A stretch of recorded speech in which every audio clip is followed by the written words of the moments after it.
নমস্কার, অ্যাস্ট্রো রাজু চ্যানেলে আপনাদেরকে স্বাগত। আপনাদের সাথে আমি রাজু। আলোচনা করব ফেব্রুয়ারি 2025 বৃষভ রাশির ওপর কি ধরনের প্রভাব আসতে পারে। রাশিফল অনুষ্ঠানে ফেব্রুয়ারি 2025 আপনাদের শরীর স্বাস্থ্য, আর্থিক স্থিতি, কর্মক্ষেত্র, ব্যবসা বাণিজ্য, এডুকেশন, দাম্পত্য জীবন, প্রেম, প্রণয় সমস্ত বিষয়কে নিয়ে এক এক করে আলোচনা করব আজকের এই অনুষ্ঠানে। সাথে ফেব্রুয়ারি মাসের রেসপেক্টে আপনাদের রাশি সাপেক্ষে কিছু গুরুত্বপূর্ণ ডেট তা নিয়েও আলোচনা করব এবং ভিডিও শেষে কিছু প্রতিকারকে নিয়েও আলোচনা করব আজকের এই অনুষ্ঠানে। তার আগে বলবো, যারা যারা অনুষ্ঠানটি দেখছেন প্লিজ চ্যানেলটিকে সাবস্ক্রাইব করতে ভুলবেন না, আর যারা যারা সাবস্ক্রাইব করছেন তাদেরকে আমার অসংখ্য ধন্যবাদ। ফেব্রুয়ারি মাসের শুরুতে আপনাদের রাশি সাপেক্ষে গ্রহদের যে অবস্থান থাকতে দেখা যাচ্ছে, রাশির অধিপতি শুক্রকে গোচরে একাদশ ভাবে উচ্চস্থ হয়ে রাহুর সাথে মীন রাশিতে অবস্থান করতে দেখা যাচ্ছে। রাশির ফার্স্ট হাউসে বৃহস্পতিকে বক্রী ভাবে অবস্থান করতে দেখা যাচ্ছে। 4 ফেব্রুয়ারি বৃহস্পতি বক্রী অবস্থা থেকে মার্গী হবেন। দ্বিতীয় ভাবে অর্থাৎ ধনভাবে মঙ্গলকে বক্রী ভাবে অবস্থান করতে দেখা যাচ্ছে মিথুন রাশিতে। মঙ্গল 24 ফেব্রুয়ারি বক্রী অবস্থা থেকে মার্গী হবেন। পঞ্চম ভাবে কন্যা রাশিতে কেতুকে অবস্থান করতে দেখা যাচ্ছে। ভাগ্যভাবে অর্থাৎ নবম ভাবে রবি ও বুধকে মকর রাশিতে অবস্থান করতে দেখা যাচ্ছে। দশম ভাবে শনিদেবকে স্বক্ষেত্রস্থ হয়ে কুম্ভ রাশিতে অবস্থান করতে দেখা যাচ্ছে। ফেব্রুয়ারি মাসে দুটি গ্রহের গোচরে রাশি পরিবর্তন হতে দেখা যাবে। 12 ফেব্রুয়ারি রবি গোচরে ভাগ্য ভাব থেকে রাশির দশম ভাবে অর্থাৎ কুম্ভ রাশিতে প্রবেশ করবে। 11 ফেব্রুয়ারি বুধ গোচরে মকর রাশি থেকে কুম্ভ রাশিতে প্রবেশ করবে। বুধ পুনরায় 27 ফেব্রুয়ারি কুম্ভ রাশি থেকে তার নিচ রাশি আপনাদের রাশির একাদশ ভাবে মীন রাশিতে প্রবেশ করবে, নিচস্থ হবে। সৌরমণ্ডলে ফেব্রুয়ারি মাসে গ্রহদের এই যে গোচরগত অবস্থান তৈরি হতে দেখা যাচ্ছে, তার উপর ভিত্তি করে এই আলোচনা, যার কিছু কিছু প্রভাব আপনাদের রাশির উপর এই সময় আসতে দেখা যেতে পারে। প্রথমে শরীর স্বাস্থ্যকে নিয়ে আলোচনা করব। রাশির ফার্স্ট হাউসে বৃহস্পতিকে বক্রী ভাবে অবস্থান করতে দেখা যাচ্ছে। 4 ফেব্রুয়ারি বৃহস্পতি বক্রী অবস্থা থেকে মার্গী হবেন। বৃহস্পতি রাশির ফার্স্ট হাউসে বক্রী থাকার কারণে বৃষভ রাশির একটা বড় অংশের জাতক জাতিকাদের স্বাস্থ্য সংক্রান্ত কিছু সমস্যা এই সময় আসতে দেখা যাচ্ছে। তবে 14 ফেব্রুয়ারি বৃহস্পতি গোচরে বক্রী অবস্থা থেকে মার্গী হবার সাথে সাথে শরীর স্বাস্থ্যের ক্ষেত্রে অনেকটা রিলিফ এই সময় আসতে দেখা যাবে। খাওয়া দাওয়ার বিষয়ে এই সময় কিছুটা সতর্কতা অবলম্বন করা উচিত, কারণ এই সময় পেটের কোনো সমস্যা, লিভার সংক্রান্ত সমস্যা, সুগার রিলেটেড প্রবলেম, চক্ষু সংক্রান্ত সমস্যা, cold cough, heart related problem, lower back pain এই জাতীয় সমস্যার প্রকোপ কিছু কিছু ক্ষেত্রে আসতে দেখা যেতে পারে। জাতকের নিজেদের কথাবার্তার উপর কিছুটা নিয়ন্ত্রণ করে চলা উচিত। সাথে সাথে এই সময় দূরযাত্রার ক্ষেত্রে সুযোগ আসতে দেখা যাচ্ছে এবং দীর্ঘদিনের কোনো ইচ্ছা পূর্তি এই সময় সম্পন্ন হতে দেখা যেতে পারে। সাথে সাথে এই সময় গৃহে বাদ বিবাদ না আসে এই বিষয়ে খেয়াল রাখা উচিত। আর্থিক স্থিতি, কর্মক্ষেত্র, ব্যবসা বাণিজ্য কি থাকতে চলেছে। প্রথমে কর্মক্ষেত্রকে নিয়ে আলোচনা করব। দশম ভাবের অধিপতি শনিদেবকে স্বক্ষেত্রস্থ হয়ে দশম ভাবে শশ নামক রাজ্য তৈরি করে গোচরে অবস্থান করতে দেখা যাচ্ছে। কর্মক্ষেত্রে এই সময় পরিশ্রম কিছুটা বৃদ্ধি পেতে দেখা যেতে পারে, তবে কর্মক্ষেত্রে অগ্রগতি সাফল্য আসতে দেখা যাচ্ছে। 12 ফেব্রুয়ারি রবি গোচরে রাশির দশম ভাবে প্রবেশ করবে। 11 ফেব্রুয়ারি বুধ গোচরে রাশির দশম ভাবে প্রবেশ করবে। কর্মক্ষেত্রে এই সময় প্রমোশনের সুযোগ আসতে দেখা যাচ্ছে। সাথে সাথে কর্মক্ষেত্রে যারা জব পরিবর্তন করতে চাইছেন তাদের জন্য অনুকূল যোগ তৈরি হতে দেখা যাচ্ছে। 24 ফেব্রুয়ারি মঙ্গল গোচরে বক্রী অবস্থা থেকে মার্গী হবেন। যারা বিদেশে জব প্রাপ্তির জন্য কোনো প্রচেষ্টা করছেন তাদের জন্য অনুকূল সময় তৈরি হতে দেখা যাচ্ছে।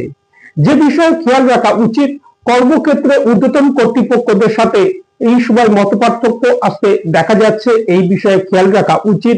সাথে সাথে কর্মক্ষেত্রে এনিমিদের সক্রিয় হতে দেখা যাচ্ছে, এই বিষয়ে খেয়াল রাখা উচিত। কর্মক্ষেত্রে যে কোনো সিদ্ধান্ত নেবার বিষয়ে সতর্কতা অবলম্বন করা উচিত। ব্যবসা বাণিজ্য কি থাকতে চলেছে? সপ্তম ভাবের অধিপতি মঙ্গল, মঙ্গলকে গোচরে দ্বিতীয় ভাবে অর্থাৎ ধনভাবে বক্রীভাবে অবস্থান করতে দেখা যাচ্ছে 24শে ফেব্রুয়ারির আগে পর্যন্ত। ব্যবসায়িক ক্ষেত্রে অগ্রগতি সাফল্য আসতে দেখা যাচ্ছে।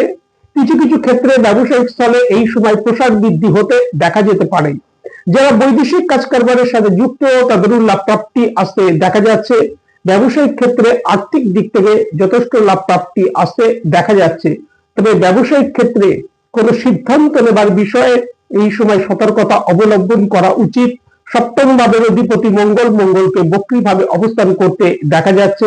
সাথে সাথে একাধিক গ্রহের প্রভাবও সপ্তম ভাবের উপর থাকছে, যার কারণে ব্যবসায়িক স্থলে কোনো সিদ্ধান্ত নেবার বিষয়ে কিছুটা সতর্কতা এই সময় অবলম্বন করা উচিত। আর্থিক স্থিতি কি থাকতে চলেছে? রাশির অধিপতি শুক্র, শুক্রকে গোচরে একাদশ ভাবে অর্থাৎ আই ভাবে উচ্চস্থ হয়ে রাহুর সাথে অবস্থান করতে দেখা যাচ্ছে। একাদশ ভাব অর্থাৎ আই ভাবের অধিপতি বৃহস্পতি, বৃহস্পতিকে রাশির ফার্স্ট হাউসে অবস্থান করতে দেখা যাচ্ছে। 4 ফেব্রুয়ারি বৃহস্পতি বক্রী অবস্থা থেকে মার্গী হবেন। অর্থ উপার্জনের ক্ষেত্রে এই সময় নতুন নতুন সুযোগ আসতে দেখা যাবে। আর্থিক সচ্ছলতা বৃদ্ধি পেতে দেখা যাচ্ছে। ইনকামের ফ্লো যথেষ্ট বৃদ্ধি পেতে দেখা যাচ্ছে। আটকে থাকা অর্থ এই সময় প্রচেষ্টা করলে তা উদ্ধার হতে দেখা যাবে। আর্থিক দিক থেকে যথেষ্ট অনুকূল প্রভাব এই সময় আসতে দেখা যাচ্ছে। সাথে সাথে খরচের পরিমাণও এই সময় যথেষ্ট বৃদ্ধি পেতে দেখা যাচ্ছে। এই বিষয়ে নিয়ন্ত্রণ করে চলা উচিত। এডুকেশন কি থাকতে চলেছে?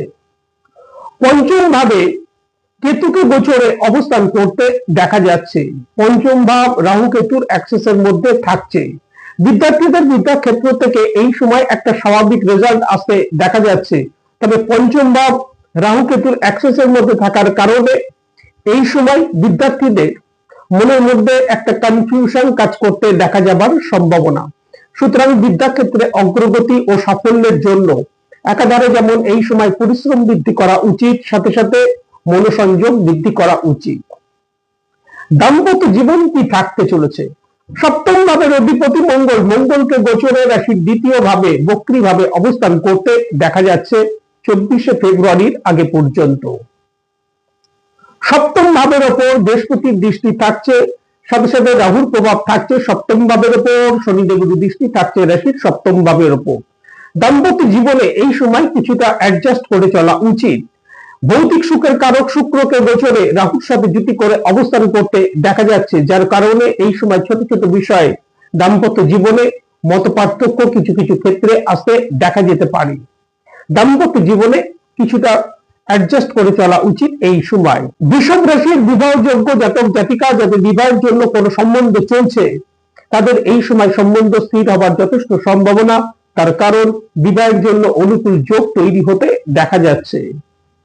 প্রেম প্রণয়কে নিয়ে বলবো যে পঞ্চম ভাব রাহু কেতুর অ্যাক্সেসের মধ্যে থাকছে। পঞ্চম ভাবের অধিপতি বুধ, বুধকে গোচরে মাসের শুরু থেকে 11 ফেব্রুয়ারির আগে পর্যন্ত রাশির ভাগ্যভাবে অবস্থান করতে দেখা যাচ্ছে এবং 11 ফেব্রুয়ারি থেকে বুধকে গোচরে রাশির দশম ভাবে অবস্থান করতে দেখা যাচ্ছে। মাসের অন্তিম ভাগে অর্থাৎ 27শে ফেব্রুয়ারি বুধ গোচরে রাশির একাদশ ভাবে প্রবেশ করবে, নিচস্থ হবে। পঞ্চম ভাব রাহু কেতুর অ্যাক্সেসের মধ্যে থাকছে। ভৌতিক সুখের কারক শুক্র গোচরে রাশির একাদশ ভাবে উচ্চস্থ হয়ে অবস্থান করলেও রাহুর সাথে যুতি করে গোচরে তাকে অবস্থান করতে দেখা যাচ্ছে, যার কারণে এই সময় ছোট ছোট বিষয়ে প্রেম প্রণয়ের ক্ষেত্রে ভুল বোঝাবুঝি কিছু কিছু ক্ষেত্রে আসতে দেখা যেতে পারে। সুতরাং এই সময় প্রেম প্রণয়ের ক্ষেত্রে অ্যাডজাস্ট করে চলা উচিত। যে কোনো ধরনের ভুল বোঝাবুঝি থেকে নিজেদেরকে বিরত রাখা উচিত। ফেব্রুয়ারি মাসের রেসপেক্টে যে কোনো কাজকর্মের ক্ষেত্রে গুরুত্বপূর্ণ সিদ্ধান্ত নেবার বিষয়ে ফেব্রুয়ারি মাসের 4 তারিখ, 5 তারিখ, 13 তারিখ, 14 তারিখ, 19 তারিখ, 23 তারিখ ও 24 তারিখ সতর্কতা অবলম্বন করা উচিত। সাথে এই ডেটগুলির ক্ষেত্রে যে কোনো ধরনের তর্ক বিতর্ক থেকে নিজেদেরকে দূরে রাখা উচিত। এই সময় প্রত্যহ যদি হনুমান চালিসা পাঠ করা যায় তা থেকে যেমন লাভ প্রাপ্তির সম্ভাবনা, সাথে সাথে নিত্য যদি বৃহস্পতির বীজ মন্ত্র জপ করা যায়, তা থেকে যথেষ্ট লাভ প্রাপ্তি সম্ভাবনা। আজ এই পর্যন্ত, নমস্কার।